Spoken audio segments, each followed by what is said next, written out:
Hey guys, welcome out to Revolution tonight. We're going to be examining the recent debate that I did with Stephen Boyce concerning Revelation 16:5 and the Pericope Adulteri. And so we did a debate on this. And so I encourage you, if you haven't seen that debate, to watch that through before you watch this. But then again, I'm showing everything, so you might just want to watch these videos. So this is the second one I've done. And so at the moment they're only on Facebook. I do intend to upload them to YouTube so that everyone can watch them, because a lot of people do want to watch them and don't really have access to Facebook on their televisions and things like that. So what we're going to do is we're going to just continue watching the debate. And so basically we're entering into a time where I think I have 5 minutes. So 2.5 minutes on the Pericope Adulteri, 2.5 minutes on Revelation 16:5. And so I'm just going to open up the YouTube video, and hopefully it's all working good here. We've got tons of wires hanging out everywhere and TV screens, but hopefully you'll be able to get a good sound quality there. I'm just going to play what I said. So basically, if you watched the last video, Stephen's just given his opening statement, so a 10-minute opening statement, and so I'm going to be answering a few issues that he had there. And so we'll just start straight away. All right, thank you for that, Stephen. All right, so now we're going to move into rebuttals. First, we'll give it to you, Nick. You got a 5-minute rebuttal, sir. Okay, so I guess I'll go 2.5 minutes on the Revelation 16:5 issue. And so I think when you look at the Elzeva editions, the 1624 omits it because they were mostly just doing a rerun of the 1550 of Stephanus.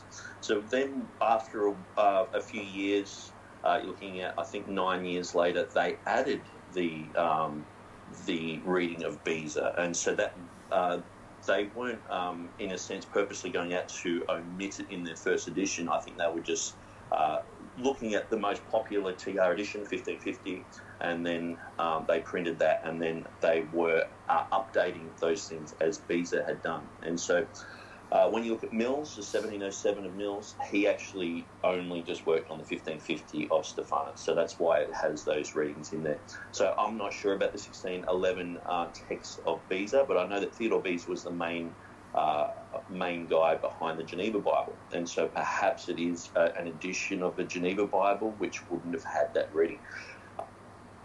So just to clarify that, when I say the Geneva Bible, I'm talking about the underlying text of the Geneva Bible. So you have I think it's 1556 of Beza, his first edition, then 1665 editions after that. So it could have been one of those ones, in a sense where, it could have been an earlier one. And so I probably should have said that rather than it's a Geneva, because people just think of the Geneva Bible as being an English Bible, but obviously the Geneva Bible was based upon something, and so it was based primarily upon the text of Stephanus. And so, basically I should have probably said it was probably a reprint of something around the Geneva Bible era. It could have been anything. That's pretty much what I was saying. So I just thought I'd clear that up. But we can see things like even in Erasmus's annotations, he said the reading should be the one who was and is to come. And so we look at people like Elias. So just to add to that, Erasmus, in all editions of his annotations, he has who was and is to come, trying to harmonise. And so that's what Stephen was talking about, the harmonisation thing. And so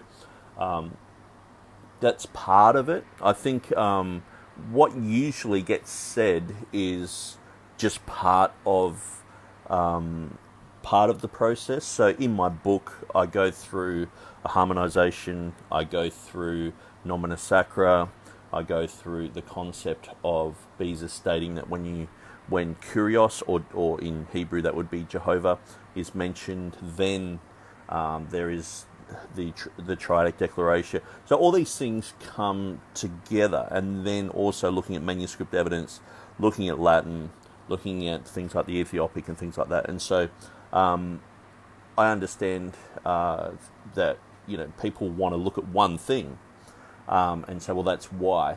And Beza does go into all these issues, even though his note is quite short. He does go into these issues and explain why he did what he did. So harmonization was part of Erasmus's concept, and so he actually got that from Lorenzo Valla. And so Lorenzo Valla felt that it was a Trinitarian type formula. So I don't think I touched on that much in my book, but I did look into the manuscripts of Lorenzo Valla. Lorenzo Valla was before Erasmus. He was actually a guy who inspired Erasmus to do what he did, and Erasmus eventually printed some of his books and things like that. Anyway, we'll continue. Hutter, he did a 12-language dodecaglot, and that in that he has the exact reading of Beza, but he also has the reading of Erasmus. So So when I said he has the exact reading of Beza, I'm pretty sure that it's the exact reading of Beza in like the French edition and in another language edition, but then in the Greek it's actually Echomenos, which means is to come. So it's not shall be, but it's is to come. And so that whole issue, I didn't really have the time to explain that. Basically, I've just said, there's a 12-language Bible, and so in the Greek specifically, Hutter goes with Erasmus's annotations, which is quite interesting. And so, but in some of the other language editions, it goes with the reading of Beza.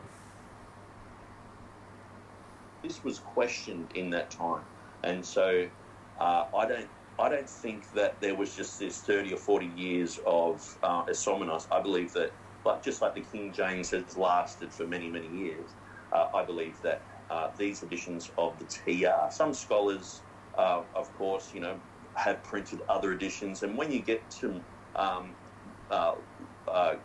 pre-Luckman, many of these people were not favourable to the text receptors, and so they were just picking sort of, the 1550 just became very popular.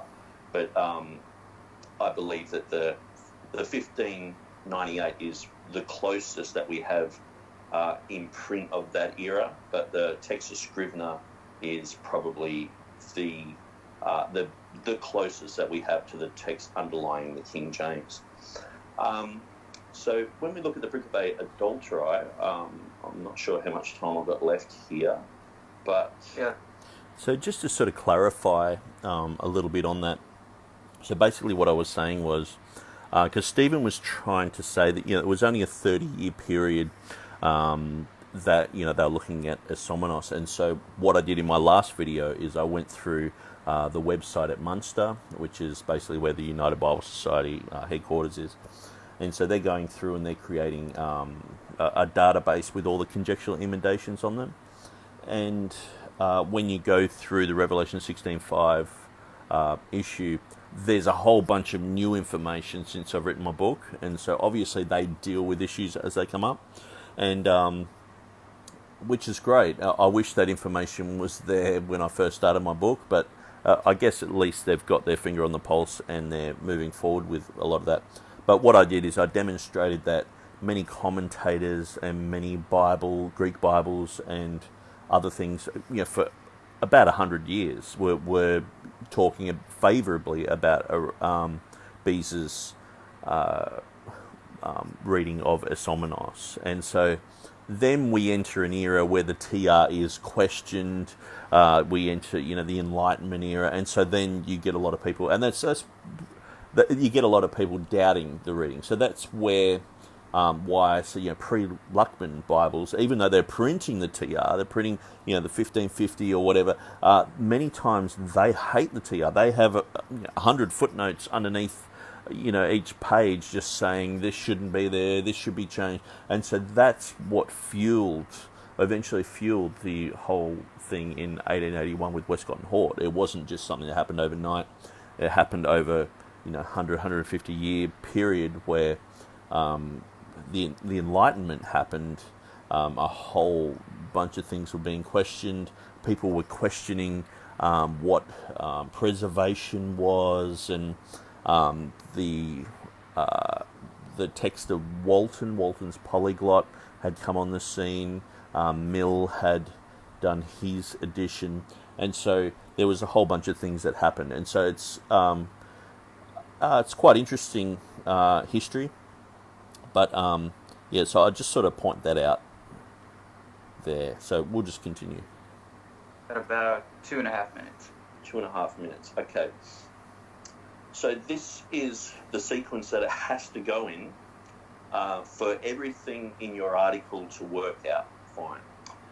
Luke has to write a rough draft called Proto-Luke or L-Source, which is non-existent. There are two stories floating around from two different sources after a while.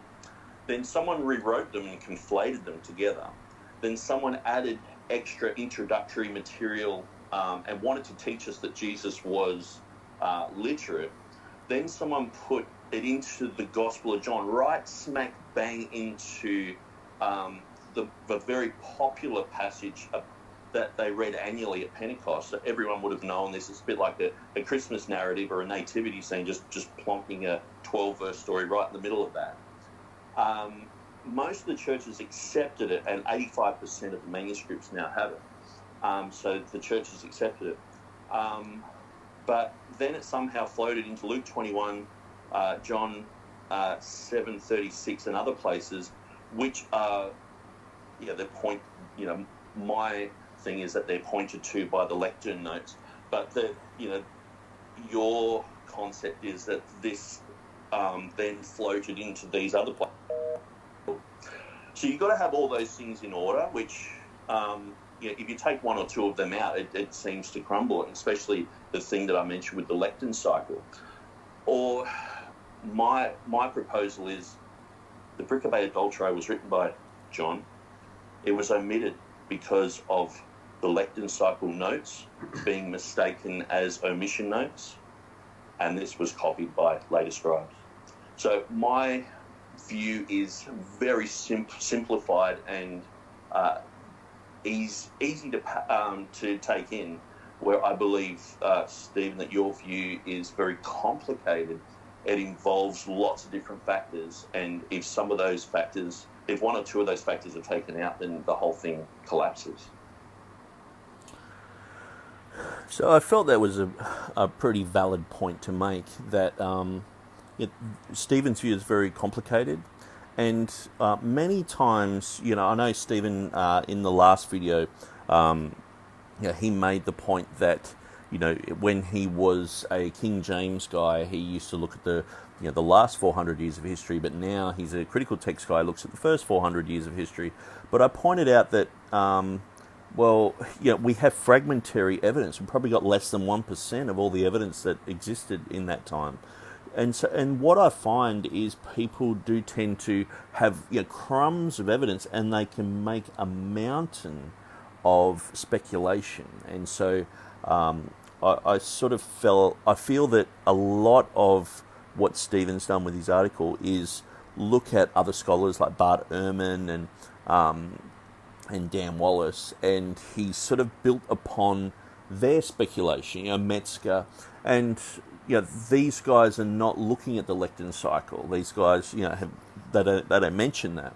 So Metzger is renowned in his book for speculation, and so many times he'll just say, Erasmus had to do this and had to do that, and historians, sometimes even secular historians, they're like, hey, what you're saying is totally wrong. Why are you saying it, and why are half of these people coming out of seminary repeating this rubbish? It's just historically not true.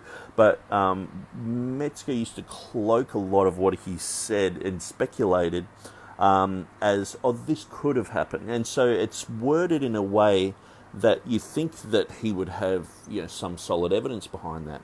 And so a lot of people just simply follow the speculation. And so the whole concept of having a proto-Luke source, or Luke's done a rough draft, and then he's done his copy. And so this rough draft sort of it's ended up in the trash pile out the back. I'm just sort of making this up. This is not what Stephen says at all. But it ends up in the trash pile in the back, and someone grabbed it and went, "Oh, wow, that's a good story." And then it sort of got copied by a few people, and then it ended up in a few other manuscripts, and then they people added to it, and then people were like, "What? Let's put this back in the Bible," and then they had to put it back in the Bible. And I think the point that I make is that in the middle of the Pentecost section, which is Luke chapter 7:53 through to 8:11, the 12 verses we're talking about, that was like a very popular thing to read at the Feast of Pentecost. So this was because these feasts like Whit Sunday, Pentecost, they were just as famous as having Easter and having Christmas that is to us. And so many times we're thinking, what is this Pentecost thing?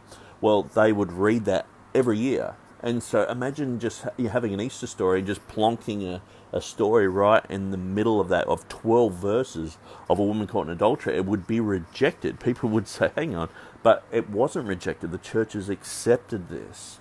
And so it's more likely that things became omitted than became just put in. You'll find that in the manuscripts. And so anyway, I'm just going to continue there, but I just thought I'd clear that up. All right. Hey, David, Stephen, then. Before I start my time, can I ask something for clarification? Yeah, go ahead. Yeah. Nick, are you defending the 1598 of Beza? Is that right? No, I defend the underlying Greek text of the King James Version. So I believe the King James translators, they worked on their own Greek text, but it was never published. And that's exactly what Westcott and Hort and Scrivener, they produced in 1881, or they attempted to reproduce that. So it was accepted by Westcott and Hort and Scrivener that there was an underlying Greek text that was different to all the other TRs. Now, so I could sort of see, I think this is David here, I could see his face just going, so because I said, in the 1881 text, so he's thinking, hang on, that's the Westcott and Hort text. But what happened was Westcott and Hort, see, they were actually commissioned to update the King James Bible. And so what they did, instead of just doing their job, they snuck in this corrupt Greek text, and then they did this whole revamp of the Bible. And no one reads the Revised Version now. It's gone. But what they've done is they've added to it. They've had the American Standard Version, the New Revised Standard Version, the NASB, the ES, and they just continue on. But the thing is, these Bibles don't last. They go for 10, 15 years. NIV might go for 30, 40 years, and then it sort of fizzes out and something else takes its place. And so, but the work of Westcott and Hort was originally just to update the King James. And so people were like, yeah, cool, we can update a few words. And see, this is one of the reasons why people are so skeptical about updating the King James Bible, because of what's happened, because people have been fleeced before. And so it's a bit like introducing new taxes or something like that. It's like, well, we remember what happened last time, let's just not even go there. And so Westcott and Hort, they created their own Greek text, which was never seen before anywhere. It was basically a conflation of B and Aleph, or Vaticanus and Sinaiticus. Vaticanus was rejected by Erasmus. It was checked by Erasmus. It was rejected. It was rejected by all the reformers. It was even rejected by Mill in his 1707. Talks about that. And so totally rejected by the Reformation. They said it's just a piece of rubbish. And so, but they did look at it, just like they looked at Codex Beza, named after Theodore Beza. And so they looked at that manuscript. But Beza, he actually gave it to, I think it was the British Library. And he had a note there saying this edition has a lot of corruption. It's sort of like a curiosity, but don't make any translations from this. This is just sort of a historical curiosity. It's a bit like the Living Bible. It's got some interesting things in there that we can look back and see old readings and things like that, but it's not designed for accuracy. And so we see Vaticanus was rejected, and Sinaiticus was just recently found. And there is a group of people, if you want to look up Sinaiticus.net, if you go to their site, they have a whole, it's considered a conspiracy theory, but they have a whole theory of how there was a guy called Simonides, and he actually wrote it, and it's a production made in about 20 months between 1839 and 1840. And so there was a huge debate in the Guardian newspaper for many years in England about this. And Simonides was saying, I wrote the thing. And Tischendorf, who found it in a monastery, he's like, no, it's old. And so people have said that it's been, dyed and stained. And I'm looking into those things as well with curiosity. And I know a few of the guys who are working on that project. And I would just encourage people to look at both sides, look at everything. So when I said it was the 1881 text, young David here probably thought, the Westcott and Hort text, but actually Westcott and Hort commissioned Scrivener to do a text that underlies the King James Bible. So this is one of the things where people say to me, so what's your position? I say, well, my position is I follow the text that underlies the King James Bible. That didn't get printed. And people are like, oh, that sounds really strange and weird. Well, Westcott and Hort didn't think it was strange and weird. Scrivener didn't think it was strange and weird because they actually produced the text, the Scrivener text. And so it's not weird, it's not strange. And actually, if you read the book by Edward F. Hills, he mentions this and says that is a definitive TR, Textus Receptus edition, is the King James Bible, because basically you've got Erasmus did a great job, Stephanus, he worked on his work, then you got Beza, but then the King James translators, there's 60 of these guys, and so even just someone like Lancelot Andrews or John Boyce or Henry Saville, these guys were qualified to make their own Greek texts. These guys were brilliant. And even if just one of them worked on a Greek text, it would be accepted. I mean, who are the Elzevas? No one even knows who these guys are, but they're like, oh, that's a TR edition, But because it's related to King James onlyism, people shy away from it and say, oh, no, you can't have that. And I understand at the moment there's a whole debate going on about Ruckmanism. And Ruckmanism, that some people like James White actually practice Ruckmanism by correcting the Hebrew text with a translation of the Greek, of the Septuagint. And so there's an interesting kind of thing there. It's like, James White has been called a Ruckmanite and all this sort of stuff, and so it's quite interesting. But I think there are a lot of scarecrows when it comes to this issue, and one of the scarecrows is King James only. And so if you get called a King James only, you're usually...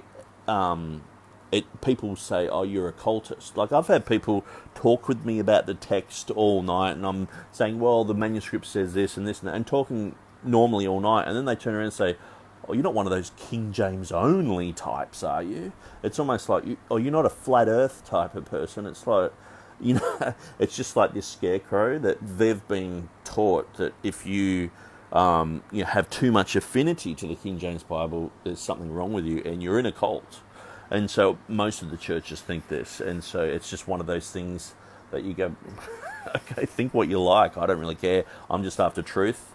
I don't really care what people label me. I'm sure that there are people labeling me all sorts of things out there, and I don't really care anymore. I just want truth. And so the truth is that the text underlying the King James Version is accurate. And the King James Version is without error. And so in a sense where people, they're like, well, how can you have, the King James being without error and all this sort of stuff? It's quite easy. In Byron Bay, I knew some translators. They were basically working for the EU. They were translating into Luxembourgish, which is quite an interesting language. And so I chatted with them. I said, look, is there anything that you guys translate? They're translating, financial documents. They're translating things to do with nuclear weapons. They're translating, everything is getting translated into Luxembourgish. And I said, is there anything that you guys get stuck on or you just can't translate? They're like, no, we can translate everything. We're fluent, And it just seems like this rock that's in the conversation, or just gets thrown into the conversation where it's like you can never have an accurate Bible translation. And it's like, people aren't that stupid. People who are bilingual or polyglots, like say Lancelot Andrews, he spoke 21 languages. He's one of the King James translators. You would think he would know if there's going to be a mistake there. A lot of the time people just say, oh, the King James translators just have errors, and they just made all these blunders. And I've been reading through a few articles by Timothy Berg recently, and it just grates me the way that the King James translators are just looked at as fools. And so we've got people all the way through from Erasmus, he's just a bumbling idiot.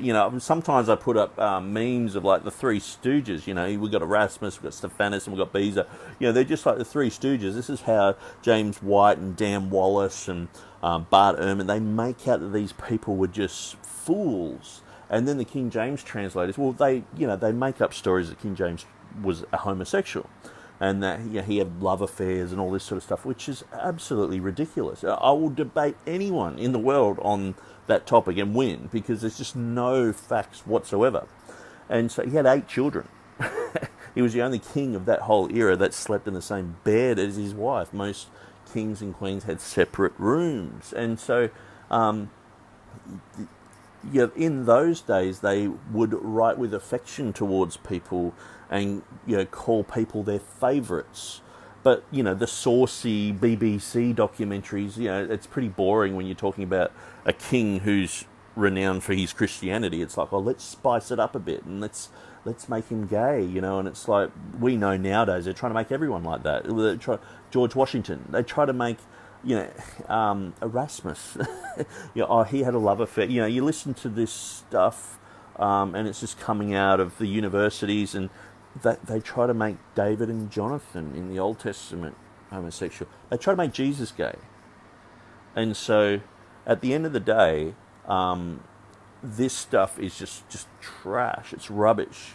And so, anyway, I am going in a big rabbit trail here, so I'll just continue and let Stephen talk. Let me ask you this as well, real quick. You're basing on this Trident Declaration is to come on the basis of the word Jehovah, correct? Being in the text. Korea. Okay. I just wanted to clarify. I apologize. I want to make sure I understood you misrepresented. Both Jehovah and I am.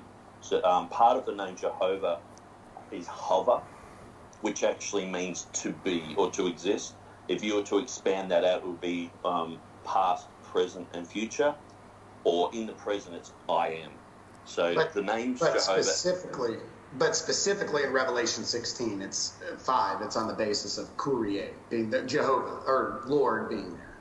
Yes, because I believe John would have spoke Hebrew, and he would have spoken to Jesus and the angels in Hebrew in his vision of Revelation, so they would have said Jehovah. Okay, perfect.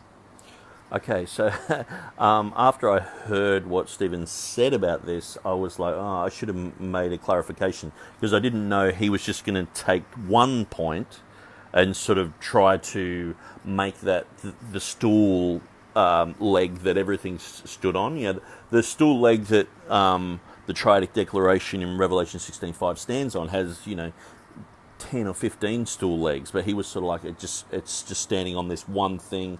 It's related to Kyrie being there. Well, that Kyrie being there is like a fascination. It's not one of the reasons why I think the Trident Declaration's there. The Trident Declaration is there. If you just do a study into the Trident Declaration, it's a name. It's sort of like, if you have, Jesus Christ the same yesterday, today, and forever, we know that's the past, present, and future. It just fits. It's great.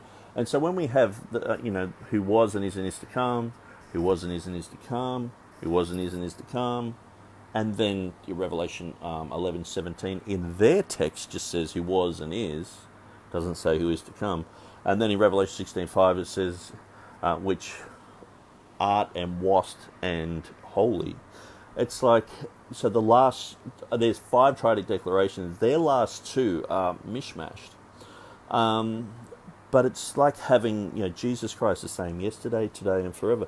If you have yesterday, today, and nothing, it's like, hang on, something's wrong here, and or yesterday, today, and holy. You would examine this. Even if it's just one verse, you'd examine it. But especially when there's 3 that even their text agree with, that go beforehand and talk about the past, the present, and the future. And so just having Kyrie there, this is something Beezer pointed out, and he said, well, whenever the name Kyrie, or in Hebrew that would be translated as Jehovah, whenever that appears, then the triadic declaration appears. And so Beezer pointed that out. And so, but the thing is, so basically Stephen went on to sort of say, well, Kyrie is a conjectural emendation, it shouldn't be there. He's saying it's a conjecture. I think, I didn't really even touch on Kyrie in my book or even really look at it, because it's just it's a side issue. It's not really one of the most important things. And so, and the thing is, there is manuscript evidence for it. It is not a conjecture. There's Greek manuscript evidence for it. I'm going to show you guys that. And so, but what I'll do is I'll let Stephen talk, but I just thought I'd just mention that I actually thought he was saying, so every time the word Lord appears, and it's said, I explained this in the first part of the debate. I said, when it's said by a heavenly being, because the first time it's mentioned by John, and he just says, the one who was and is to come. Then the next mention is Revelation chapter 1, verse 8. Jesus is saying it. So he's, a heavenly being. He's the heavenly being. And then the next time it's the 24 elders. And then the next time I think it's like the 4 living creatures or something like that. I can't exactly remember. But then it's said by an angel in Revelation 16:5. And so I thought that he was just saying, so you're... Not that I'm basing the whole triadic declaration there just on that. I mean, that's part of a proof. That's part of the proof of saying, yeah, well, look, it's there. If Kyrie is there, and the 4 other times it's said in the narrative, the triadic declaration appears. This fits, But I'm not saying that that's the only leg it's standing on, and that's sort of what I felt. Where Stephen was going, but I understand he probably didn't mean that. He was just sort of just clarifying and just saying, look, is this what you mean by, when Jehovah appears, is that what you're basing this on? And so, no, I can actually just base my reading on manuscript evidence, on the Latin. I can go to the Beatus of Libana, Hamo. These are commentaries, Latin commentaries, the 8th and 9th century. I can just go to them and say there's the evidence. And so it just depends how you define a conjectural emendation, whether it's no Greek evidence or no Latin evidence. And what I'm discovering is more and more as this comes down to people's presupposition of whether they adhere to the Westminster Confession of Faith or not, where it talks about the Word of God is kept pure in all ages, in the original Hebrew and Greek. That's why we say, there's Latin manuscripts, there's Hebrew. I just say that sort of thing. But a lot of guys who are confessional, they don't like that, and I'm sort of discovering that because I'm hanging around these guys a lot more, and a lot of Reform guys, and so. And I guess that's why someone like James White will define this as a conjectural emendation, because it's not in the Greek. I believe it's actually in the Greek. It's a nomen sacrum that's not been understood properly. But if we were just to look just at the manuscripts and just go, okay, hagios, we'd say, okay, it's not in the Greek. So then it's conjectural emendation, where Metzger and Bart Ehrman and other people, they don't define it like that. So anyway, I thought I'd bring that up. So let's just let Stephen talk, and then I'm probably going to stop a few times along here, but I do answer a few of his questions a little bit later on. David, I'm going to try to screen share when I start my time. You're going to have to tell me if this works, because technology hates me some days, loves me. I have a love-hate relationship with technology. So you will actually have to tell me if this works. If you can see my screen. I can see it. Okay.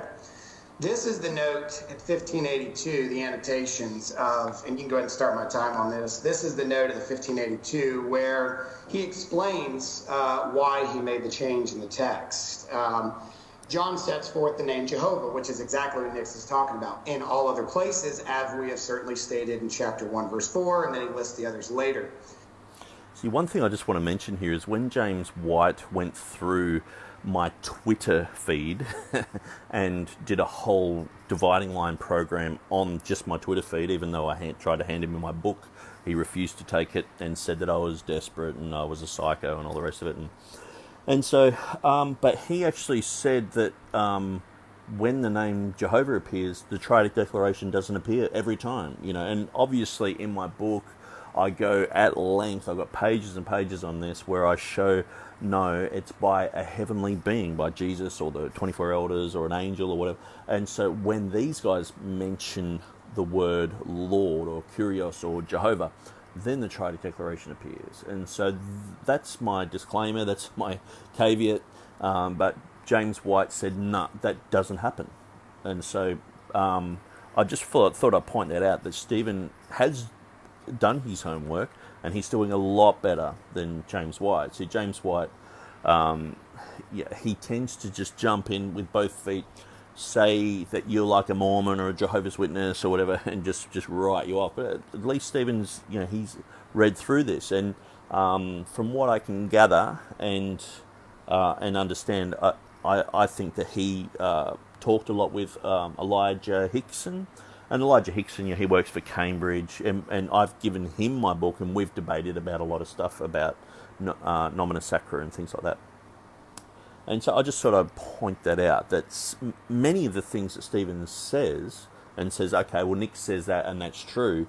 James White was publicly just a year ago saying, Nick's wrong, and it's not true.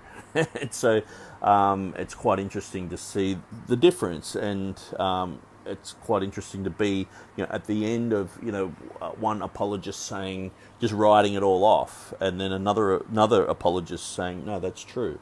And so that's why at the end of the debate I said, you just got to read through what I've said very carefully. And Beezer, none of this is my idea. It's actually Theodore Beezer's.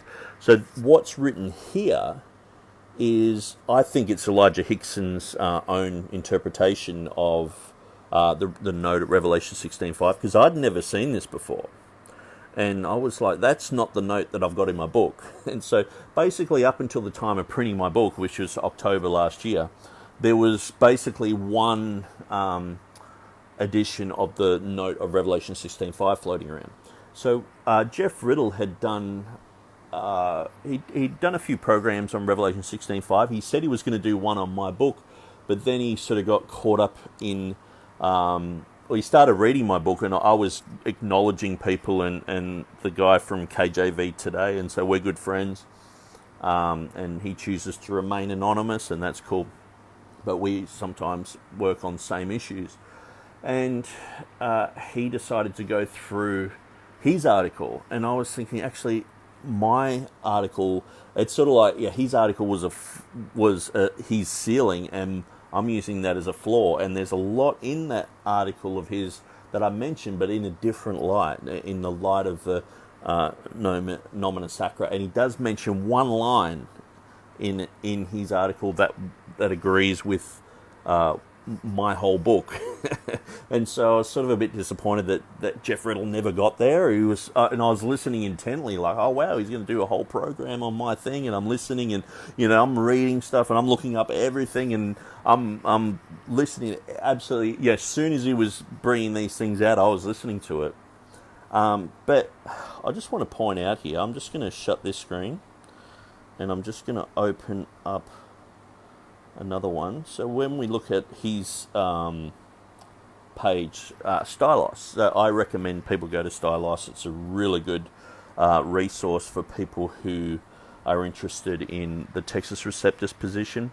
Now, Jeff Riddle has a bit different Textus Receptus position than myself, so I adhere to the Greek that underlies the King James Version, where he tends to go for the Textus Receptus editions of the Reformation. But we're pretty much on the same page with most things, and so. But he talks here and says, "What did Beza really say about Revelation 16:5?" The question now is, what would have been the scholarly approach of Theodore Beza? Would he have just held a position closer to Erasmus? And actually, I won't go through that. I'll go through exactly what he does. So basically, he goes through the Latin translation here, and so he basically says, he was reading through the popular thing floating around, and what I've got in my book now, the translation from the Latin into English, and he basically just makes a point. And so I think my article and my book basically show that all the Greek manuscripts point to Esomenos, because it's the sacred name of God, it's a nomen sacrum. But a lot of these guys, they can't get their head around that, or it's just like they're not gelling with that, so they're looking for a manuscript. And so basically this is how Jeff Riddle translates the Latin, and I think he minored in Latin when he was in Bible college, so he does know Latin. So he translated it as, "Therefore I am not able to doubt, but that the true reading should be as I have restored it from an ancient manuscript, handwritten codex of good faith, truly hot esomenos." So Jeff Riddle was sort of saying, hang on, I think what he's saying is that he had a manuscript, because the other edition, I should actually have that there, but I'm going to be looking at 3 or 4 other ones, because we're already looking at Stephen's new one. What we see here is, instead of having I've restored to the good book what was there, what was surely there, and it's sort of like a conjectural emendation, and that's what James White's jumped on. He only really has that one line in his book, and he sort of bases everything off that and says it's a conjecture. So when I say conjectural emendation, it's basically just Beza just pulled it out of thin air, and James White will say that. He's just having a brain moment, and he just goes, well, let's just make it a somenos, and just he would often say, why would I follow the King James Version that just has readings from the mind of Theodore Beza and not from the manuscripts and all this sort of stuff. And so, but here Jeff Riddle, so he's a TR guy, he's saying that the true reading should be as I have restored it from an ancient manuscript. So a lot of people go, yeah, but he's a TR guy, he's got a bias. Okay, so let's go through some others. So I've written them down here. Actually, I have them on my tablet here. So I'm just going to open up. Okay.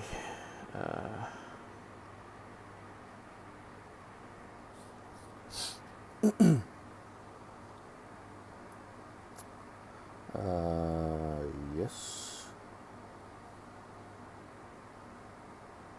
Okay, so a guy contacted me from the Trinitarian Bible Society, and they've sort of commissioned him to do a book on Revelation 16:5, which is great. And he wrote, I have your Revelation 16:5 and the Triadic Declaration. Recently, Trinitarian Bible Society has asked me to write an article, not a book, an article, on Revelation 16:5. I've been looking again at the question of the TR reading of Hot Esomenos and Beza's note on the verse. So I'll just sort of skip the small talk, but basically he says he doesn't seem to feel that Beza's note has been correctly translated into English. So here's another TR guy he didn't know Jeff Riddle at the time because I pointed him to Jeff Riddle, and he's like, "Oh, great!" And so he ended up having a chat with Jeff and reading his articles, and he read my articles, and I pointed him to a few other things. And so he says, "As far as I'm aware, these words are to be translated, and so I am not able to doubt, but that genuine is the scripture, which from an ancient codex I have in good faith restored to the manuscript, namely ho esomenos." So he's saying the same thing, that he's just restoring something from an ancient manuscript, where the first one and the one that's in my book is sort of like, and the one that James White uses is sort of like, well, this is what I think it should read, and let's not doubt that sort of thing. And so then I've got Jeff Riddle's one there, which we just read. But then, so they're two TR guys. So let's look at Jan Kranz. And so we know that James Snap was saying that Jan Kranz was going to write something in a book about this at the end of last year. Well, he didn't do that, or not that I know of, but in 2019, so this is on the website at Munster, he basically says, John used to add a third element, namely kai komenos, that is to come. Why then would he have left it out here? Therefore, I cannot doubt that the original reading is the one I restored from an old and reliable manuscript, namely ho esomenos. So he's saying it's from a manuscript as well. So there's two TR guys. I trust in Jeff Riddle's scholarship. I don't think I've ever heard him just be biased in any type of translation things. And then we've got a guy from the Trinitarian Bible Society. And then we've got Jan Kranz. And so Jan Kranz is going through and, he's written books like Beyond What Is Written about Erasmus and Beza and conjectural emendation and things like that.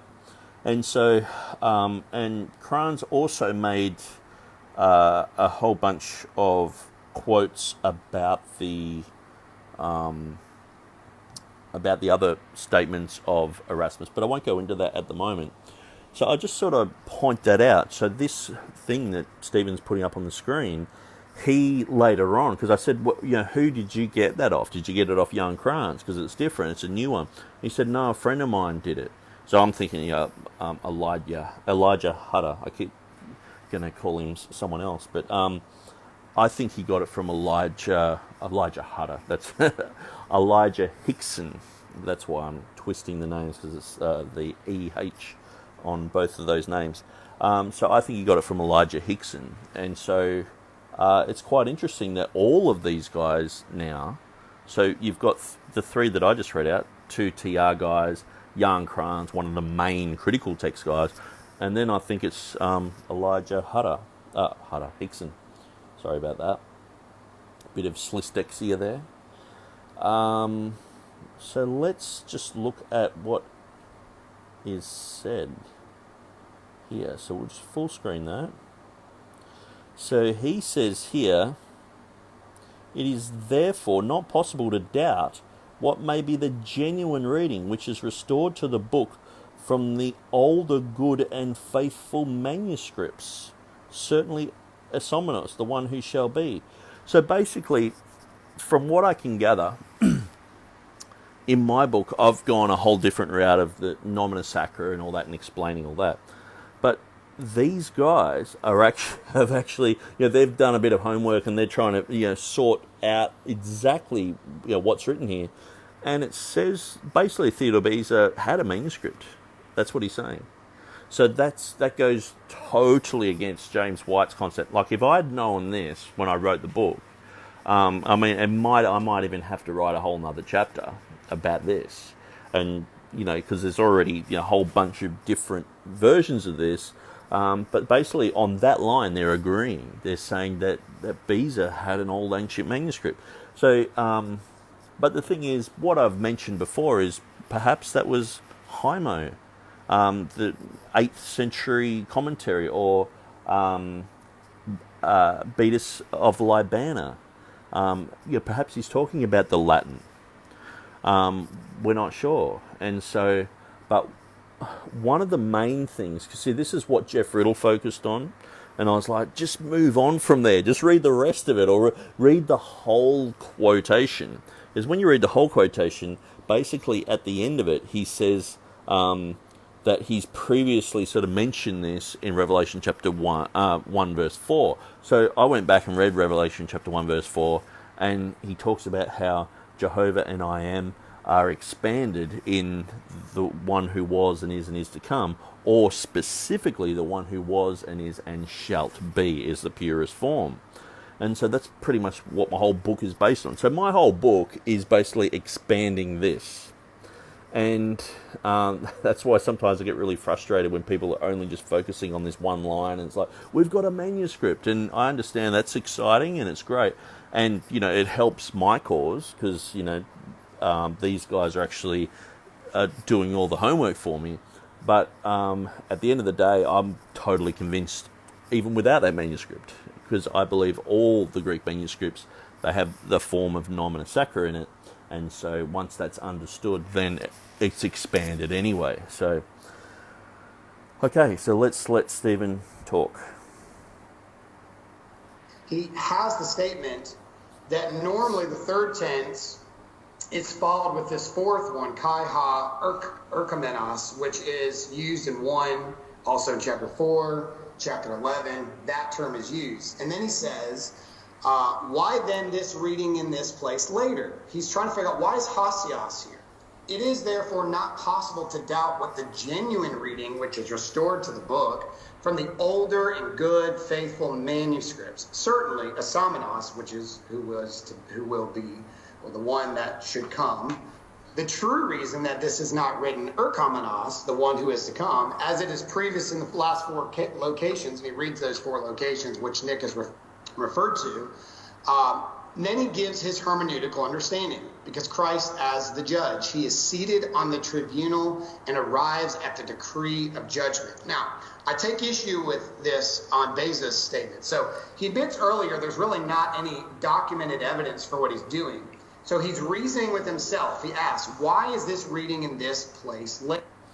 So that's where I think Stephen's getting his wires crossed, because he said he admits that he's hasn't really any documented evidence for what he's doing. But even in the new edition of what he's reading here, it actually says, it is therefore not possible to doubt what may be the genuine reading, which is restored to the book from the older, good and faithful manuscripts. So he's actually, this guy is saying manuscripts plural, where the other guy said, an old manuscript. So he's actually saying in old manuscripts. And I can prove that there are old manuscripts, Latin and perhaps Ethiopic and things like that have this reading. But and so then Stephen's just said that he has really no reason for what he's doing. So I think what's happened is Stephen, in his reasoning, he's gone sort of like with the old quotation, and he's run with that, which basically said that there was really no reason. He's just added it. It was like a conjectural emendation, and that's what James White sort of felt as well. And also, guys like Edward Hills, they felt it was conjectural emendation as well. Even guys like Nessel, they felt like it was a conjectural emendation. So it has been something that's been called a conjectural emendation for many years. But then he's got this new, fresh off the press edition of Beza's annotations in the 1582, and it doesn't match with what he's saying, because it's more faithful to the Latin. So it's actually causing what Stephen says to be wrong. And so that's not Stephen's fault. It's just that there's new information. And so, because I'm wrong on this, I've been wrong on this too. I've said, well, there's no manuscript there. He's basically saying there's no manuscript. It's the nomen sacrum form. And so I probably would have just gone, oh, cool, there's manuscripts, let's just forget it. But I was like, oh, there's no manuscripts. And so I've gone and looked at it all and done all the homework and found out all this other stuff. So I think it's sort of like the providence of God that then all of a sudden they're like, hang on, we've been reading this wrong. And even, scholars like Jan Krans, who, he's up there with one of the leading textual critics in the world, he's saying now that there's a manuscript. And so that backs up the reading. It makes it not a conjectural emendation unless you're going with no Greek. So the thing is, a lot of critical text guys are only going with the evidence that we have. And see, the thing is, that's where someone like Jeff Riddle, he'll say, well, how do you know what Beza had? How do you know what Stephanus had? Yes, they mention things that they had, but sometimes they can get lost. Like the Reuchlin's manuscript of Revelation that we'll mention later if we get to it, that Erasmus had, that got lost for many, many years, and then they refound it. And so manuscripts can just go missing and go lost, and people don't know where they are or what they originally said, or they have crumbs of information, and so it's pretty hard to rebuild. Like I said, with even the King James, all the information of how they made the King James Bible and what they used and how they did everything, that was all in a library that burnt to the ground when something like 430 acres of London burnt to the ground. London just kept burning and burning and burning, and a lot of the libraries were gone, and most of the information about the King James Bible just went up in smoke. And so we've got crumbs of information just about 400 years ago, let alone, this is before that, let alone Erasmus, and there's been wars, and there's been plagues, and there's been all sorts of things. I mean, even 1 million biblical manuscripts were destroyed just in World War II. 1 million. So you think, Allies dropping bombs on Dresden, there's libraries there with manuscripts just going up in flames, and, that's why there are groups going around taking digital photographs of manuscripts. But so this is why God promised to preserve His word. We don't have to, find a scrap of information and go, wow, that's what God meant. We have the word of God. The church has the pure words of God, and we can find it in the King James Version. We find it in the underlying Greek of the King James Version. We find it in the Hebrew and the underlying Hebrew of the King James Version. And so let's get back to what Stephen's saying. Later, why is Hosios here and not?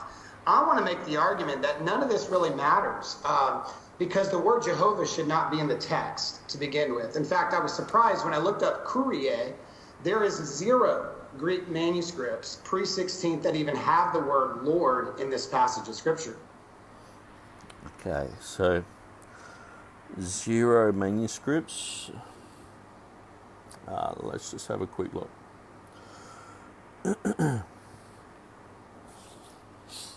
Okay, so there is an 11th century manuscript with this in. Actually, I'll just show you guys. I think it's here, yes. So in column 2, Revelation 16, it says there. So down here, where it has KE and a line above it, that's Kyrie, and that's Nomen Sacrum for Kyrie. So this is an 11th century Greek manuscript. That's why I was a bit taken aback by what Stephen said. I think he might have been given that information by Elijah Hickson. I keep going to say Elias Hutter. He's a guy who I've written about a bit in my book, and these guys just have very similar names. And so I'll just call him Hickson, and no offence to him. But I think Hickson's recently done an article on the Greek manuscripts that back up the Comma Johanneum. He's also done an article on the last 12 verses of Mark. And I don't think...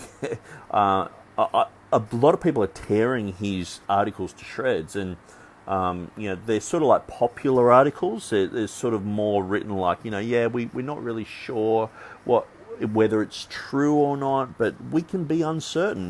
There's sort of like this, being proud of your uncertainty sort of thing, and that's sort of where these articles are going, and they're kind of strange. And what I've realised through this is Hickson is not really, like, he has very strong points. I think he studied the Codex Bezer quite extensively. He's found certain other readings in manuscripts that other people haven't seen, and that's all great because he's a scholar and that's what he should be doing. But when it comes to these issues, a lot of people are just saying, man, just read Dean John William Burgon. He talked about that 125 years ago, and why didn't you mention this and why didn't you mention that? And so I think perhaps I'm just trying to give Stephen the benefit of the doubt, because I understand that he's read my book and he's trying to find holes in it, but you can't really get around the fact that there's 11th century Greek manuscripts, so it's not a conjectural emendation. So I'm really sorry about that, Stephen. And if you go to the Munster website, you can find that. So basically that's minuscule 2344. And so thank you, Luke Carpenter, young fella, for showing me that. Luke's showing me a lot of stuff, actually. He's a very interesting guy. When I talked to Gavin McGrath, so Gavin McGrath is an intellectual guy living here in Australia. He's a Textus Receptus guy. A lot of people say to me, there's no scholars who are TR guys. It's like, okay, talk to Gavin. I don't know if you've ever read Gavin's material or gone through his stuff. He has studied this stuff extensively. I've been reading his stuff for years.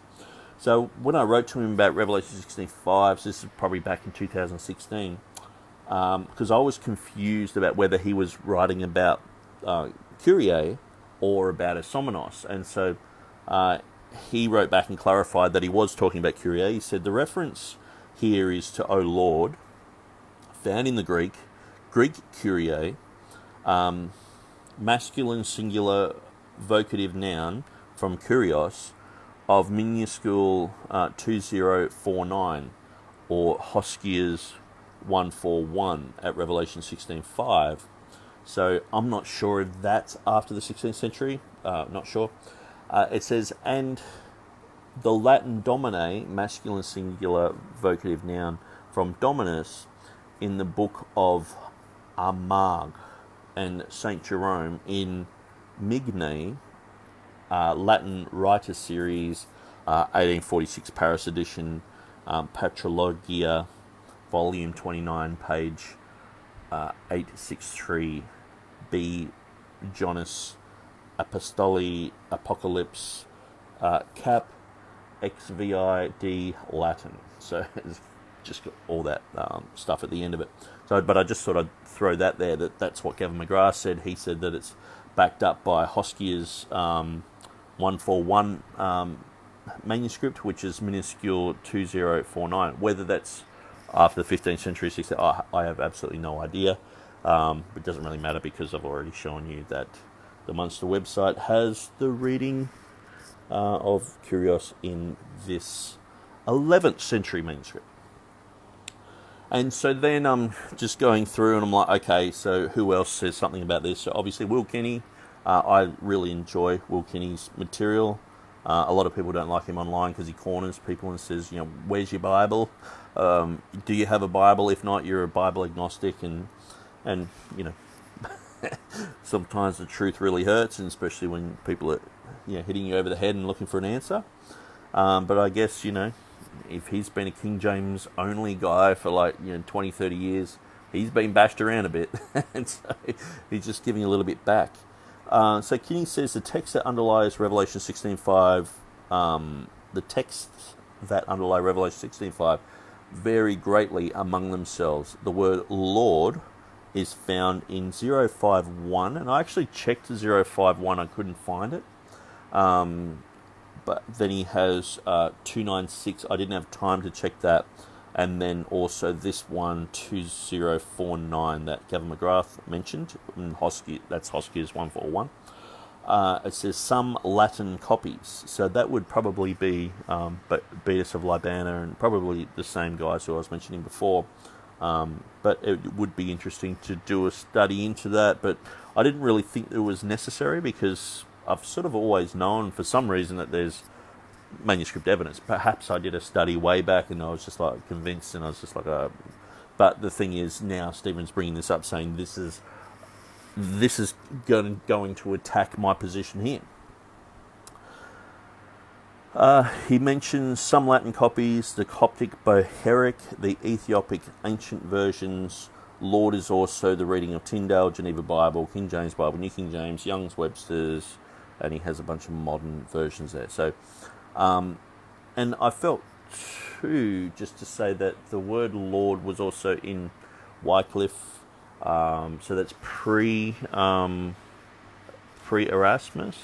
So it's quite interesting because I was just having a cursory look just through some of the manuscripts, and so, or some of the English translations, and they all had Lord there, and so obviously most of them have followed Erasmus, but Wycliffe has Lord there. So going back to obviously the Latin, and so many times some of these, like say the Comma Johanneum, 1 John 5:7, it's not in the Greek. There's a very few Greek manuscripts that have it. But if you go to the early church writers and the Latin, it's basically in 95% of the Latin manuscripts. Then you go to the early church writings, and it's just way back to Cyprian and Tertullian and some other guys. And so that's where I'm sort of like, you've got to have all the evidence, not just looking for one thing that overrides everything. Sometimes it does, like, I'm talking about, when I'm talking about the Pericope Adulterae, I'm saying that the Lecton cycle sort of overrides everything that Stephen's mentioned in his article, because it to me it just fits. It just makes everything fit. It's like, why were these 12 verses put back in certain places? Well, when you understand the Lecton cycle, it was put back in the beginning of the Lecton cycle, or at the end of it, or in the middle of it, but it was around there. And sometimes it was put at a different time when they on the 8th of October, when they actually talked about that story. And so when you understand those things, it just makes perfect sense. And when you understand that Bruce Metzger thought that the marginal notations were to skip those readings for the Lecton cycle, but that people copying that felt, oh, hang on, we've got to skip this story and go, skip these 12 verses. No, it was for preachers to skip it because you're in the middle of talking about something really nice, and even the story is abrupt, where the woman gets thrown down in front of Jesus, and Jesus has got to work the situation out. It's an abrupt story, and so they felt it was abrupt too, because they're in the middle of talking about the Pentecost feast and everything, and so they just sort of said, oh, let's just take that story out of what we're talking about, not to take it out of the Bible. And so that's why it got mistaken and left out of some of the early manuscripts, but eventually it was all put back in 85% of the manuscripts. And so I'll jump back to the video and we'll continue. In fact, I want to bring up Brill's volume for you as well. Brill says this: I backtracked where the word came into the tradition. It says that Erasmus translated the late Vulgate, not the early, this is later Latin, into Greek here as Codex 2814, and all other pre-16th century manuscripts omit the word despite the absence of Greek manuscript support. Kyrie remained in the Textus Receptus. So there are 0 Greek manuscripts that actually even have the word Lord there. So there we go again. He's made the claim there's 0 Greek manuscripts, and I've just shown you. On the Munster website, they've got the 11th century manuscript, Greek manuscript that has it. There's a few others that I mentioned I haven't really checked, but eventually I will check those, because it is. I probably will be talking about this a lot more. Other people will want to probably debate me and all the rest of it. But just with what we're looking at here, so this is a Brill volume, and so Brill volumes many times they cost like $200 for a book, sometimes $500. And the thing is, too, someone might have spent, 5 years studying, and they've brought out a book, and, there's going to be only 500 people who buy it, so that's why they put this price on it, to try to make back a little bit of money. But I'm pretty sure that 2814 is the Reuchlins Codex. So basically what happened was Erasmus, he examined the Reuchlins Codex, and so he went through that, and he extrapolated his own text from that. Now, at the last 6 verses of Revelation, the page had fallen off, and so he just sort of back translated that into Greek from the Latin, because he didn't want to leave a hole there. And so when he sent that off to his printer, Froben, he made a note, and he said, look, get the guys from Aldine. So Aldus, he was a good friend of Erasmus. Erasmus lived with him for 7 months in 1507, I think it was. And so these guys were basically, they had their own Greek club where they met with Byzantine scholars, and they debated Bible texts. And Aldus, he had a plan to print the Bible, and he actually printed the first entire Greek Bible. So he did the Old Testament and he did the New Testament.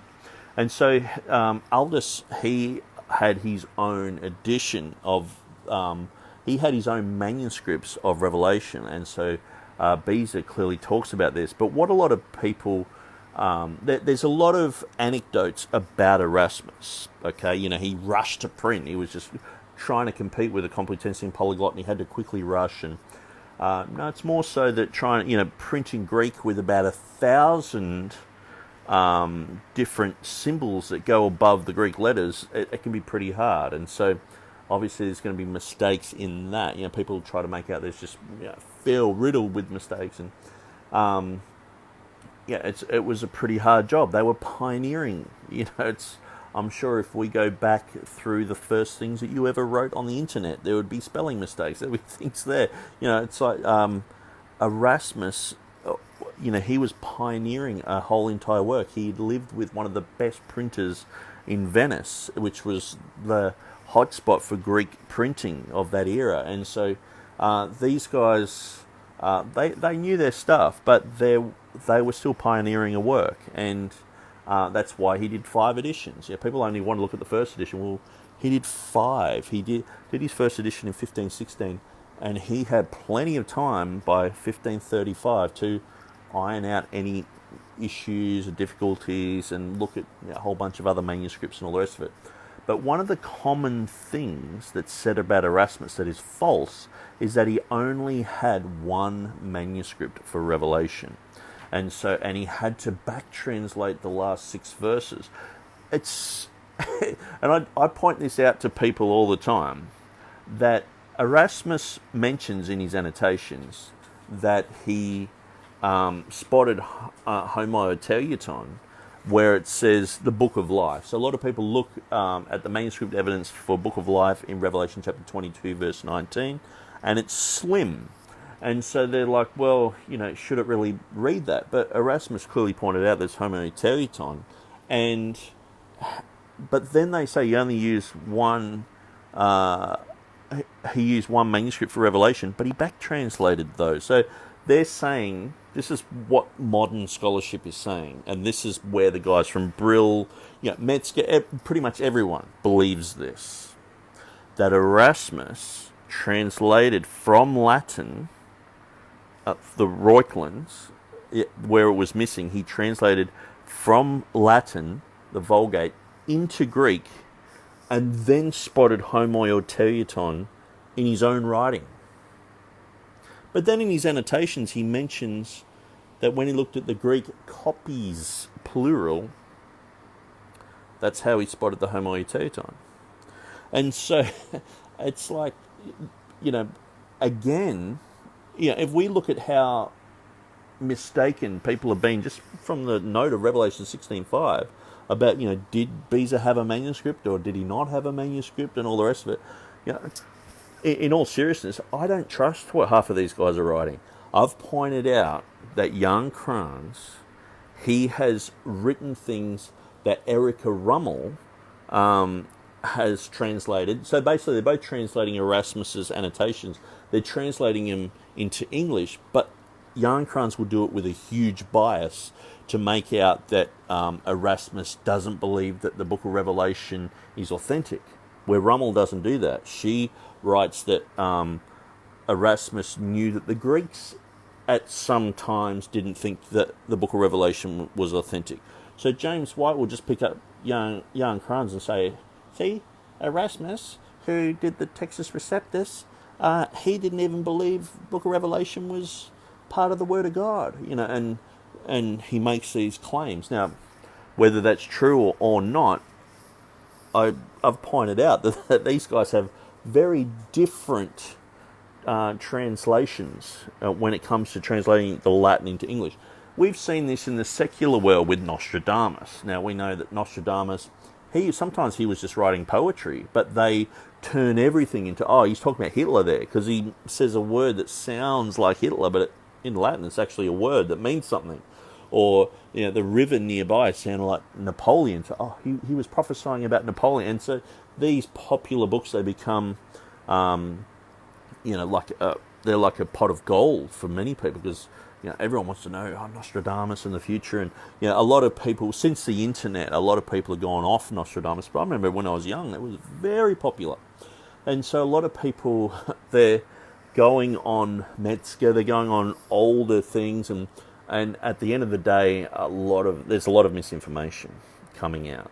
And so even just myself, by pointing out the things in Revelation 16:5, in my book, I'm like, so what are these guys at Munster doing? I criticize them because at the time there was really hardly anything about Revelation 16:5 that was coming out that was half true. And now they're doing all this stuff, and now there's a whole ton of stuff about the conjectural emendation there. But who am I? I'm just a nobody, just interested in the TR and just trying to defend the King James, and that what they're running around in circles now, retranslating what's been popular, and that goes against Nessel, it goes against even Edward Hills, who's a TR KJV guy, it goes against James White, it goes against Dan Wallace, it goes against pretty much the whole of scholarship for the last 100 years. And who am I?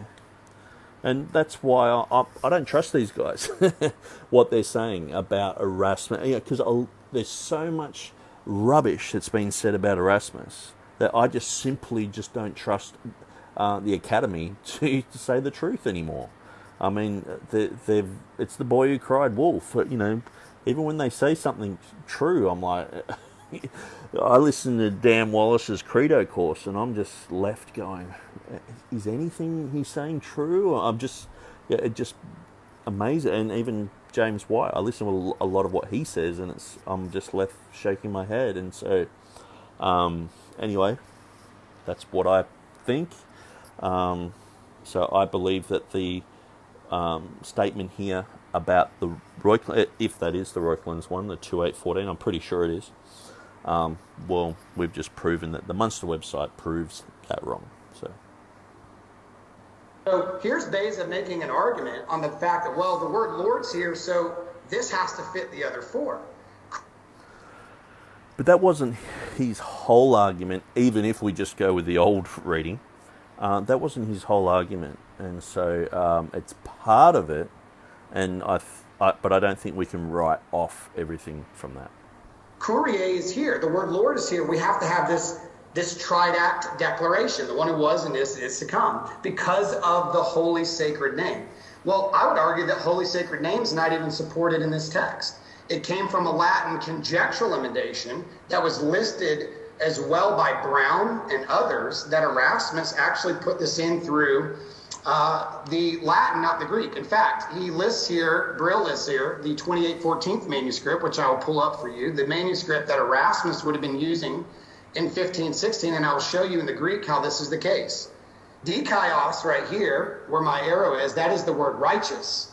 And in the text, it says in the King James, you are righteous, O Lord, righteous, O Lord.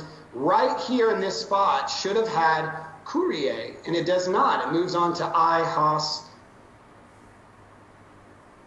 I have the word Lord even in the mandate of Erasmus. I would say that Erasmus, because of what we just saw in Brill, he actually included a reading from the Latin with no Greek support at all. And to me, I don't even, and so Beza comes along and reads this, and he's like, whoa, wait a minute, we're missing something here. So I'm pretty sure this is the Royculans, and because this is the one that they say, Erasmus only used one manuscript. And so what's interesting, I've got information on my website, but I didn't pull it up. But even Scrivener, he mentions that in Revelation, I think it's chapter 1, verse 6, in Erasmus's annotation, that he talks about Greek manuscripts, plural. He mentions Codex Lorenzo, I can't pronounce it. It's basically Lorenzo Vala's codex. And so he was using that as well, which was basically his own annotations based upon Greek, because Lorenzo Valla was saying that the Vulgate's corrupt and we need to get back to the Greek and, all the rest of it. And so this is the problem. Whenever you've got something in the King James Version or in the Textus Receptus, people say, well, this is the only one manuscript that Erasmus used. So it's just this anecdote that doesn't fit. Even with what Erasmus wrote, he said the Greek manuscripts. He said that many times in his edition of his annotations, and so Greek manuscripts plural. So he did look at this one, and he did, the last 6 verses, the last page had fallen off, so he translated it into Greek from the Latin.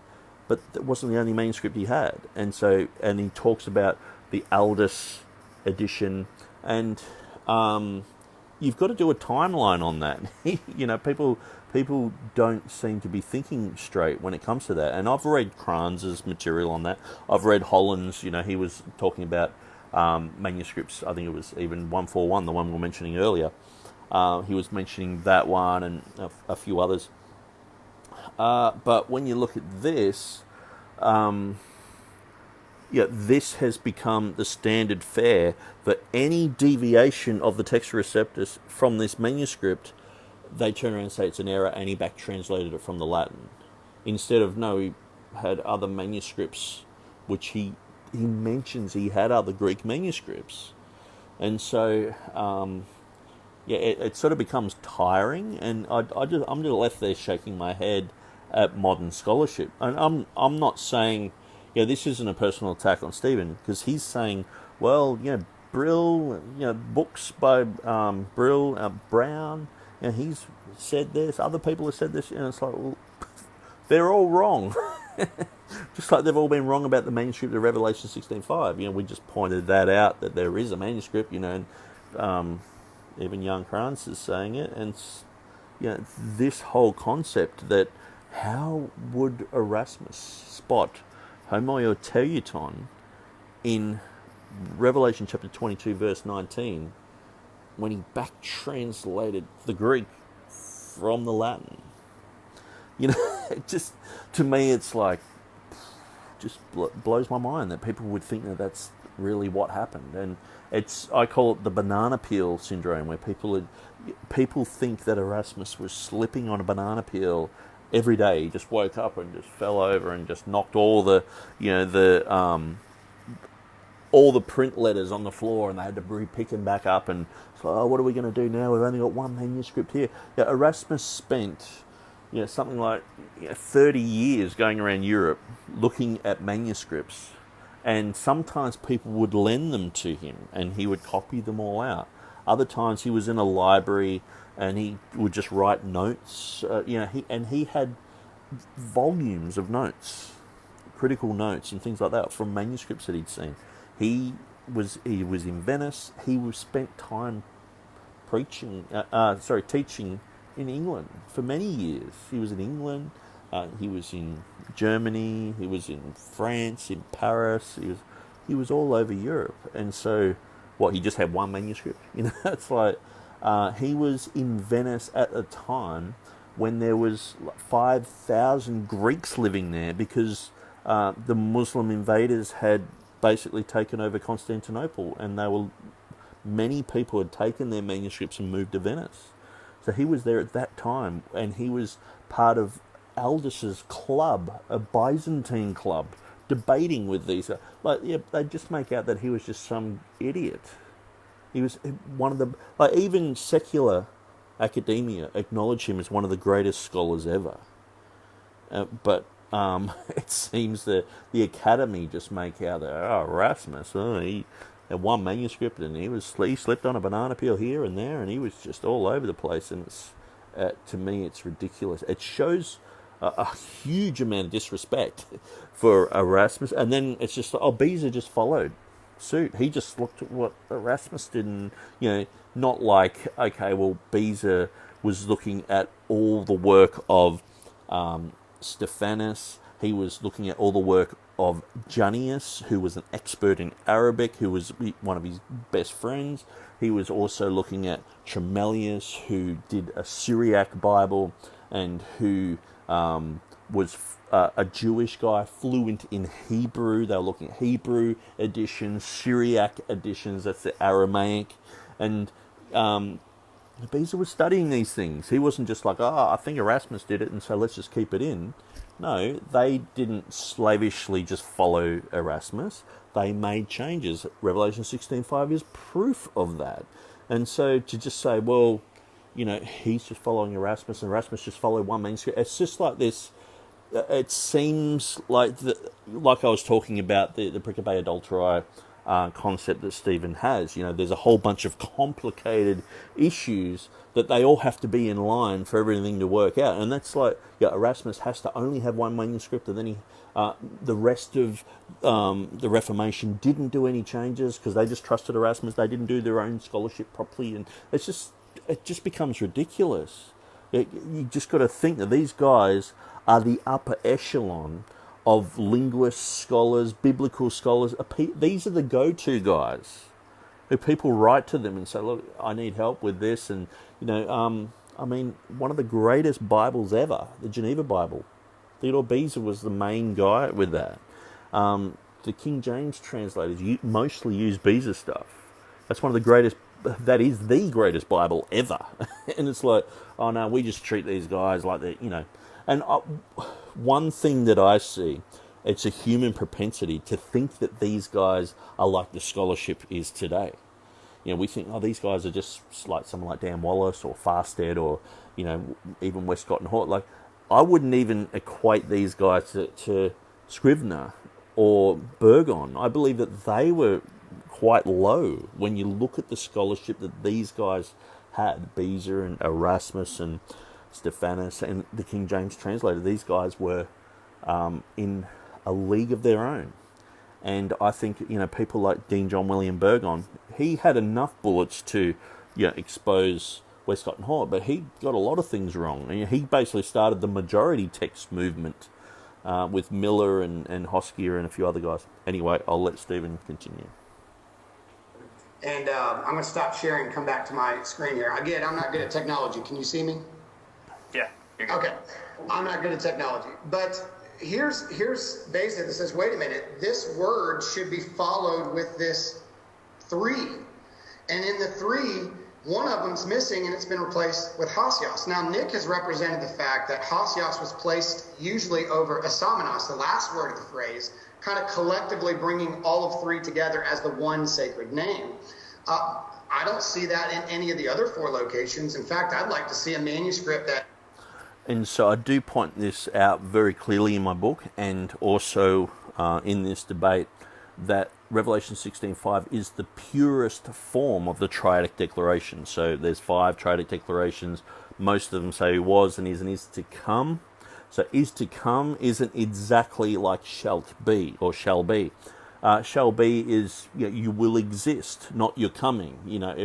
If I'm coming to your door, I am coming to your door. I'm going to knock on your door. But I will exist is different. And so that's the purest expansion of I am. If you expand I am out, the one who was and is and will be or shall be.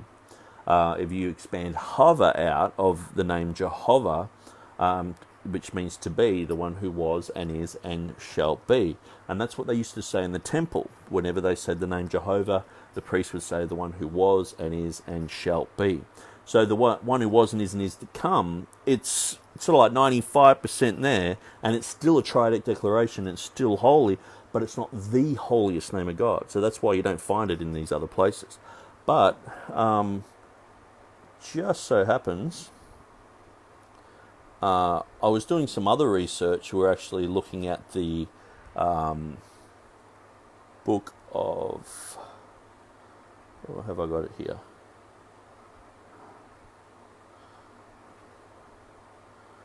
We're looking at the book of... There we go. Sinaiticus. And it was quite interesting. A guy was saying, where it says hagios. And in... I do mention this in my book, actually, that in Sinaiticus it says hagios, hagios, hagios, which is, holy, holy, holy, Lord God Almighty, who was and is to come. So it has the triadic declaration there.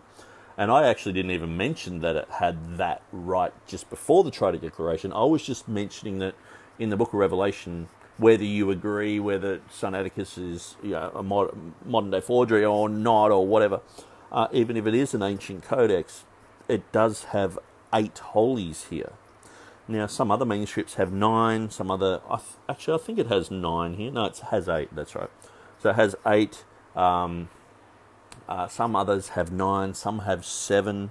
And so some people were pointing out that this 8 holies, because it's in Revelation chapter 4, where you have the 4 living creatures, and then it's got the 8 holies, so it's in verse 8, that this is... sort of Simonides in 1839, 1840, that basically this is sort of like a bit of a code thing for the 8 parts of the Byzantine day. So the Byzantine day was broken up into 8 parts because they continuously said, holy, holy, holy, Lord God Almighty was and is to come. Like, they were just saying that continuously. But so the Byzantine guys said, well, let's do this ourselves. So they broke it up into 8 parts of the day, and they would say, holy, holy, holy, Lord God Almighty. And so here it's written 8 times, and you might notice that at times they've got the dots on the top. So that means it's sort of like to show that it shouldn't be in there. So the 3 first holies are part of the text, but then the other 5 have the dots over them by the original hand. So he's doing this on purpose to sort of show this Byzantine type of structure that they had, which people were saying this type of thing wasn't around until like I think it was the 9th century, they were saying. And so this pushes, the date of Sinaiticus back. And so we're on my group, we're looking into that. So it's a totally different subject, and it's just out of interest and curiosity. But then I was like, hang on, Stephen said the other day, I don't find any manuscripts saying holy, holy, or saying any of these extra holies over the triadic declaration. Well, here we have 8. And we were looking at a whole bunch of other manuscripts just because of the reason that I was looking at them, because of this Byzantine thing.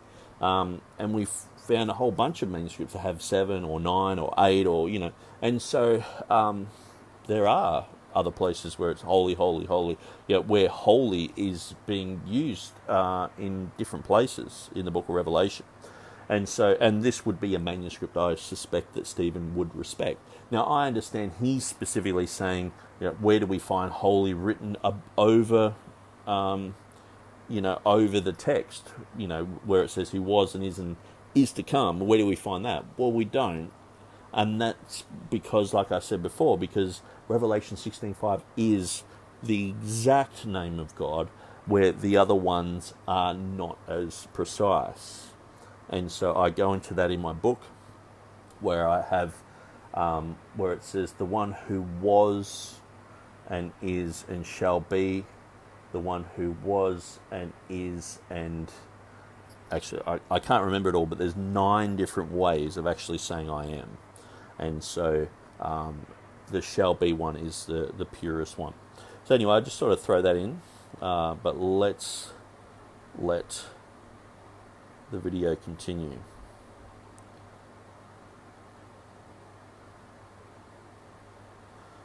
Has Hosios, sit it over there in chapter 1 or chapter 4 or chapter 11.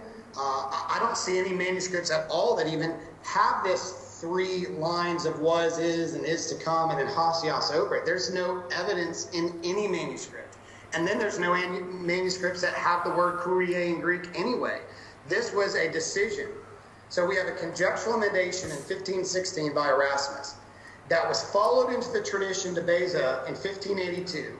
He reads this word, says he reads this word and realizes, man, this doesn't sound right. We need to harmonize it. It needs to be there because Jehovah is there. So he harmonizes it, and then he says, well, the tribunal throne is here too. He begins to reign, so therefore we have to concrete this down because, hey, even contextually it makes sense to have this here. So he did it on harmonization, and he also did it on hermeneutics. All right, very interesting. We are Okay, so on that whole thing, and basically to sum up that section, the text that Stephen brought up basically says there was a manuscript, and so I think we would all be in agreement that Beza is saying he used an ancient manuscript. Okay, there is evidence for Kyrie, Greek evidence. So it's not a conjectural emendation. I think, personally, a lot of people haven't cottoned onto this, but some have. I think that, I think it's absolutely obvious that Erasmus didn't just use Reuchlin's Codex for revelation. And to say that... Because, see, then this is where it becomes, these complicated things where if one thing's taken out, then it all falls apart. Well, Kyrie's there, apparently used an old manuscript, so it doesn't matter if Kyrie's there or not, but it is there, and it's not a conjectural emendation. And then the other things are just sort of decoration pieces around something that's solid. So, yes, it does happen whenever someone is saying, who was and is to come, or who was and is and shall be, or when they say Jehovah, those things are being said. And so, and it just happens to fit perfectly in the Textus Receptus and in the King James Bible, where if you go to the critical text, the 2 last times those triadic declarations appear, it's I guess you'd call it a biadic declaration. It's got the one who was and is, or the one who is and was. It's got no future in those last 2. And so that's where, it's a name, the I'm the way, the truth, and the life. That's the name of Jesus. It's expansion. It's I am the way, I am the truth, I am the life. And you can talk about all those 3 aspects.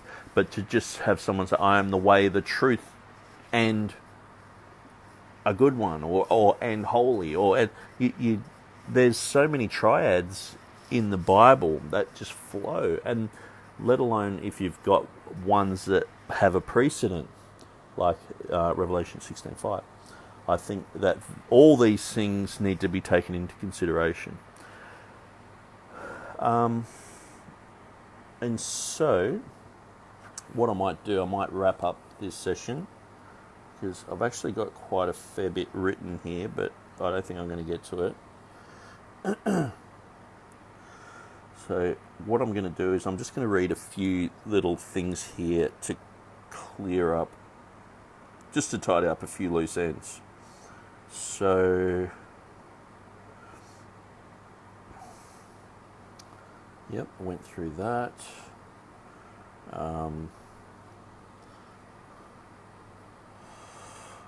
Okay, so I want to read this psalm. So this is pointed out by Luke Carpenter, I think that's his name. He pointed this out to me. So if you read Psalm 119, verse 137, okay, it says, "Righteous art thou, O Lord, and upright are thy judgments." Okay, so even in the American Standard Version it says, "Righteous art thou, O Jehovah, and upright are thy judgments. So when you read Revelation 16:5, which I should have really had ready, Revelation 16:5, here we go, straight to my website. Whoops, straight to my article. Here we go.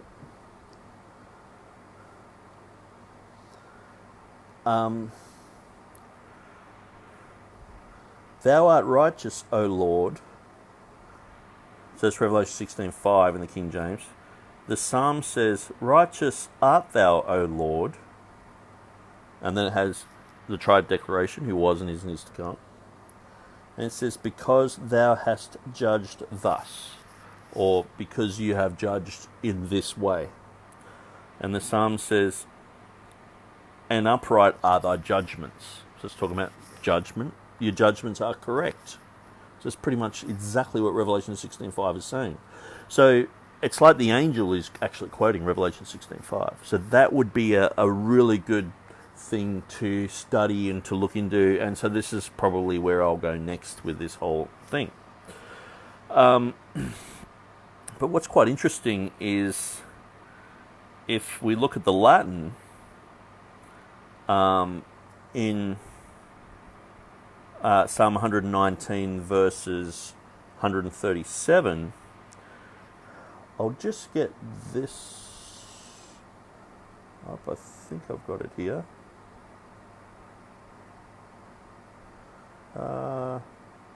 That's the Arabic where it says eternal.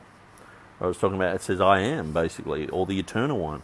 Even in French, it doesn't say who was and is to come. It just says the eternal, the existing one. I am. You know, he who comes to God must believe that he is. He's the I am. He's the Jehovah.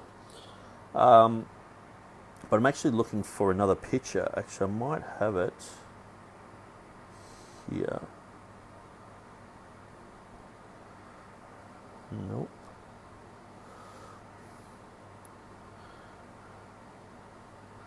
No, I don't have it. But so I'll just read it out. Psalm 119 verse 137 says, this is in Latin, so that's why I wanted you to read it, because I can't read sound Latin. Justus est Domine et rectum judicium tuum. But Revelation 16:5 says, Justus est Domine et rectus. So that's the Latin translation of the Ethiopic from Walton's Polyglot. So what I'll do, I'll actually put it up here. Maybe you can actually see the similarity, because it's actually a visual similarity. So it says, Justus est Domine et rectus. And so it's going to become important, that word rectus, because this is where Stephen, he sort of says, well, rectus means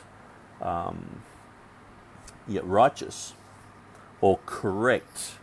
And he's saying, well, that means holy. That's what he sort of says later, where I've gone through Hoskier's work, and I've got a bit of an argument for that, but I probably won't touch on that just now.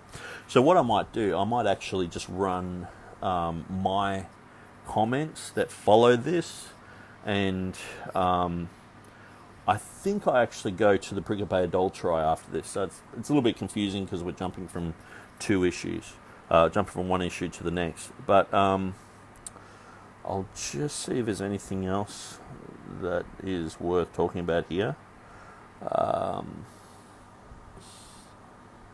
No, that's about it. Okay, I think the rest of it is to do with the Pericope Adulterae. Just checking a few things here. Pericope Adulterae, went through that.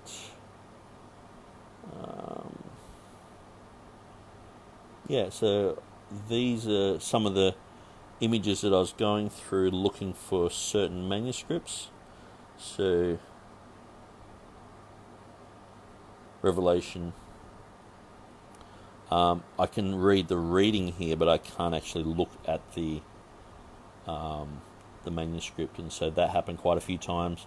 But I'm sure that other people elsewhere would have that information. Actually, this would be a good spot. Yeah, that's where it actually says it. The Justus est Domine et Rectus. So this is the Ethiopic. So that's the Ethiopic translation. It has Domine, and it has et eris, which is shall be. So this will come in important a bit later. But I just thought I'd point out that it's pretty much exactly as the Latin in Psalm 119. So this is something I didn't touch on in the book.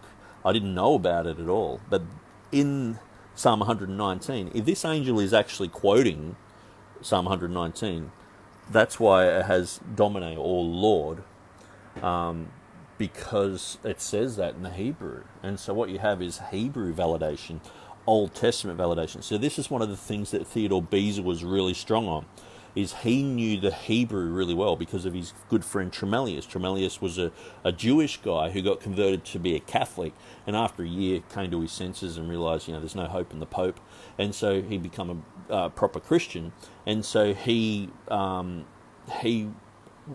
did a Syriac New Testament, and so he with Janius, who was an expert in Arabic, and Theodore Beza, they all did a Latin Bible together. So these guys knew each other. They would, talk in these type of circles. They knew their stuff, and so that's why he would just look at certain things that were written in the New Testament. Many times he'd probably translate them back into Hebrew, or Tremellius did a Hebrew Bible. He did a Syriac Bible with Hebrew letters as well. And so that's why they were looking at these things, and they would see patterns that were in the Old Testament that were brought into the New, especially because, John would have been brought up speaking Hebrew. He was a Jewish guy. And so to understand these things is... a lot of this stuff is sort of neglected by modern scholarship, but when you look at Theodore Beza, he seemed to know this, and he would often say, well, the Syriac is a great source to go back to.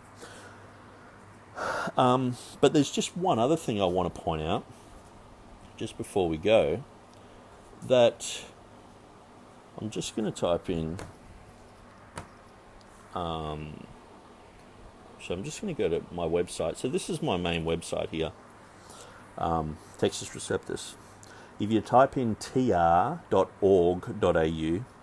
you'll see this site comes up. It's got 22,820 articles all about the Bible. It's got a whole bunch of stuff on there. So you can find translations, you can find heaps of stuff. But if we just go down to Revelation chapter 16...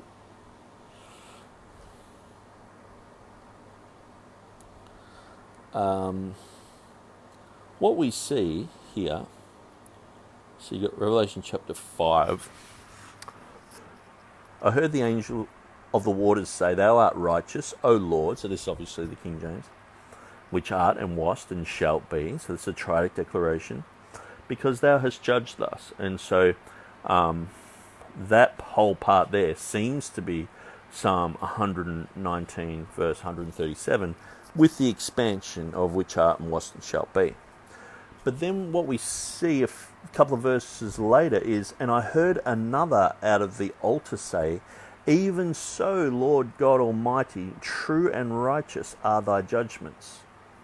So there was another one.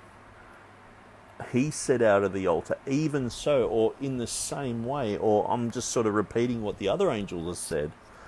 And he says, Lord, where there's Lord here, and God Almighty. So you're looking at, in Hebrew, that would be Elohim El Shaddai. So that would be very much equivalent of Jehovah, the Almighty God. Or, it's very interesting that would be like one of the most powerful names of God, in Hebrew. And then it's true and righteous. So he's talking about the judgments again. You have judged thus, true and righteous. So, and it says, Thou art righteous because you have judged thus. And it's true and righteous are thy judgments. And so it's very similar. But there is the Lord there as well. And so you're looking at these verses match up with what the other angel's saying, and it also matches up with the Hebrew, with what David says in Psalm 119. So this is all internal evidence. That's called internal evidence. So we were looking at manuscripts and stuff like that, external evidence. So internal evidence where I'm not saying it all relies on that. And so this is one of the things where I'll point something like that out and then people will, try to debunk that. No, I understand. And I actually invite that, because if what I'm saying is not true, it would be easy to debunk. Or sometimes I might point something like that out and someone might be able to say, no, it's not a really good argument to have. But to me, this is just dressing on the table. To me, the thing, the nomen sacrum issue, the issue of manuscripts, the issue of it being in the Latin, the issue of it being in the Ethiopic and stuff, I mean, that's settled everything for me. And so these are just other issues that I'm looking at, other side issues. And so I thought I'd point that out as well. So we have the Hebrew, and we also have a couple of verses later where it's talking about this in the context. So anyway, I'm going to leave it there. And so we are at a 36-minute mark. So looks like I'm probably going to end up doing 5 of these videos. But the interesting thing is, the more I go through debates and try to explain them and try to expound on them, because I've gone through many of James White's debates and a few others, and what usually happens is I end up getting very good revelation from it, because I'm actually trying to debunk what has been said, but I'm also trying to build my case. So many times I'm finding these other little crumbs of information that build a bigger picture, and just like Curios, that's something that I probably really need to look into, or even Revelation chapter 11 verse 17, where in the critical text that is to come is missing, and so that's something else I need to look into. And also the whole thing of is wholly on these other manuscripts. Sorry, not on these other manuscripts, but on these other readings. So that's something that I haven't gone through all the manuscripts. Even going through Hoskia might be interesting in that arena. And so I think I have gone through and had a cursory look at Hoskia, but sometimes that can be hard to read. But what I'll be doing next time is I'll be explaining. So just to sum up, I think that the argument that Stephen made against me, I think it's been refuted by the new information that's come out by the new translation of the Latin, that there is a manuscript. I think that Kyrie is not a conjectural emendation, and that things like harmonization and hermeneutics, these things are secondary to what Bezus said. So I don't think that there's any point that Stephen's made that has stuck. And so I'm glad of that.